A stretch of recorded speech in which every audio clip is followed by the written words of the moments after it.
The day Natalie Harper walked back into my life, the past I had buried for 15 years suddenly stood in front of me. Tired, trembling, and asking for help I never imagined she would need. It was a cold afternoon in late October in Cedar Rapids, Iowa, the kind of afternoon where the sky hangs low and gray, and the wind feels like it carries memories with it. I was sitting in the small auto repair shop I had owned for almost a decade, flipping through invoices and thinking about closing early, when the bell above the door rang. I looked up casually at first.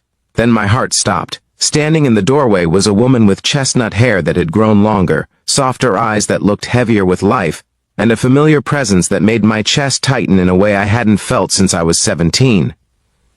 It was Natalie, the girl I had loved in high school, the girl who had broken my heart, the girl I never expected to see again. For a moment neither of us spoke. The silence stretched between us like a fragile bridge made of memories. My mind flashed back to football games under bright stadium lights, late-night walks after school dances, and the day she left town without saying goodbye. And now here she was. But something was wrong. Natalie didn't look like the confident girl I remembered. Her shoulders were slightly hunched, her eyes tired, and there was a quiet sadness in her face that made it impossible to ignore. She looked like someone who had been fighting a long, lonely battle. Before we continue this story, take a moment to support the channel. If you believe in kindness, second chances, and the idea that people sometimes find their way back into our lives for a reason, please like this video, leave a comment, share it with someone who believes in hope, and subscribe to the channel for more emotional stories like this one. Because sometimes, the most unexpected stories are the ones that change us the most. Natalie stepped forward slowly, like someone unsure whether they were welcome. I stood up, my chair scraping against the floor, and suddenly I felt 17 again, awkward, nervous, and unsure what to say to the girl who had once meant everything to me. 15 years had passed since we last saw each other. 15 years since she had disappeared from my life. Back in high school, Natalie had been the kind of person everyone noticed when she entered a room. She wasn't just beautiful, she had this quiet kindness that made people feel safe around her. Teachers loved her, friends depended on her. And somehow, despite being the shy kid who spent most of his time fixing engines in his father's garage, she had chosen me. Those 2 years we dated were the happiest years of my life. We had dreams back then. Big ones. We talked about leaving Iowa someday, maybe moving somewhere warm like California or Florida. We imagined building a life together, finding jobs, raising a family. But life rarely follows the plans we make when we're young. During our senior year, Natalie's family suddenly moved to Chicago after her father got a job offer. The night before she left, we promised to stay in touch. We promised we would find our way back to each other.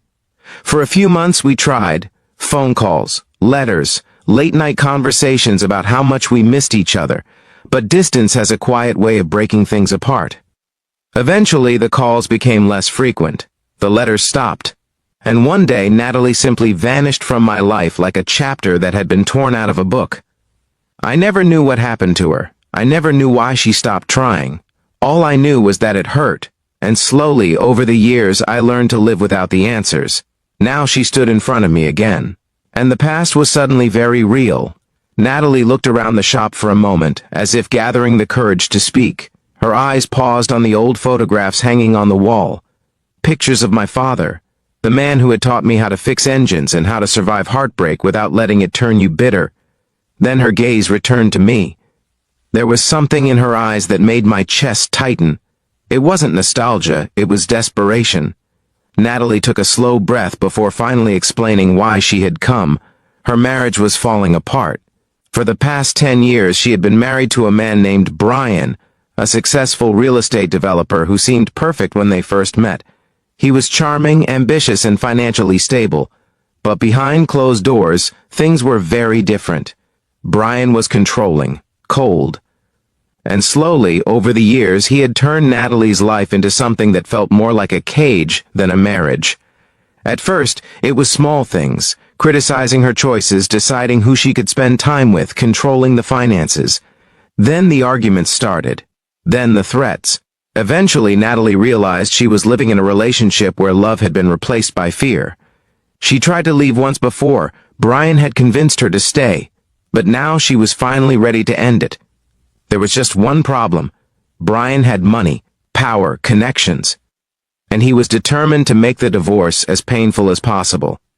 Natalie explained that she needed someone she could trust, someone who would help her stand strong through the legal battle and emotional chaos that was coming. And somehow, after all these years, the person she thought of was me. The boy she had once loved, the man she had once left behind. Listening to her story felt like standing in the middle of two different timelines. Part of me remembered the girl who used to sit next to me at football games, laughing under the stadium lights. Another part of me saw the woman in front of me now, tired, vulnerable, but finally ready to fight for her freedom. I couldn't pretend the past didn't matter. For years I had wondered why she disappeared, why she stopped calling, why she never tried to find me again. But as Natalie stood there, explaining the mistakes she had made and the life she wished she could undo, I realized something important. Life had been just as hard for her as it had been for me, maybe harder. Natalie admitted that after moving to Chicago, everything in her life changed quickly. New school, new friends, family pressure, and the overwhelming distance between us had slowly pushed her toward a different path. By the time she realized she had lost something truly special, it was already too late. Or at least, she thought it was. Standing there in my repair shop, she wasn't asking for love. She wasn't asking to go back to the past. She was simply asking for help, someone to believe in her while she fought for her future. And in that moment, I realized something that surprised even me. The pain I had carried for 15 years wasn't anger anymore. It was just a memory. So I told her I would help, not because of what we once had, but because the girl who used to believe in me all those years ago deserved someone who believed in her now. Over the next several months, Natalie's life became a storm. Lawyers, court hearings, endless paperwork. Brian fought the divorce with everything he had. He tried to intimidate her, manipulate the process, and drag out every detail in hopes that she would eventually give up. But Natalie didn't quit. Every time things felt overwhelming, she came by the shop and sat in the old chair next to my desk. Sometimes we talked, sometimes we just sat in silence. But slowly, something began to change. Natalie started to smile again. The tired look in her eyes slowly faded. And the woman I had once loved, the strong, kind, hopeful Natalie, began to return. One evening after a particularly exhausting court hearing, Natalie stayed late at the shop while I finished working on an engine. The garage was quiet except for the hum of the lights and the soft tapping of tools. When I finally looked up, she was watching me with a small, thoughtful smile.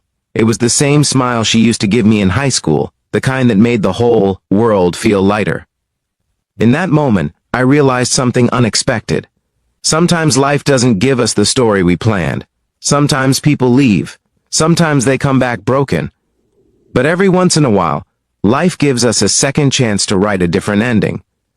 Before we reach the ending of this story, I have a special request for you. Please comment the word second chance if you believe people deserve another opportunity to rebuild their lives after making mistakes. Your comment helps the channel grow and allows more people to hear stories about hope and redemption.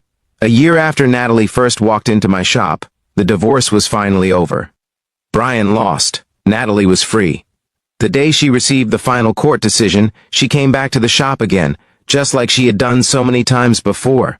But this time, she looked different, lighter, stronger. For the first time in years, Natalie looked like someone who could breathe again. We sat outside on the small wooden bench next to the garage, watching the sunset turn the Iowa sky shades of orange and gold. And as the evening grew quiet, Natalie said something that stayed with me. She said life had taken her far away from the boy she once loved.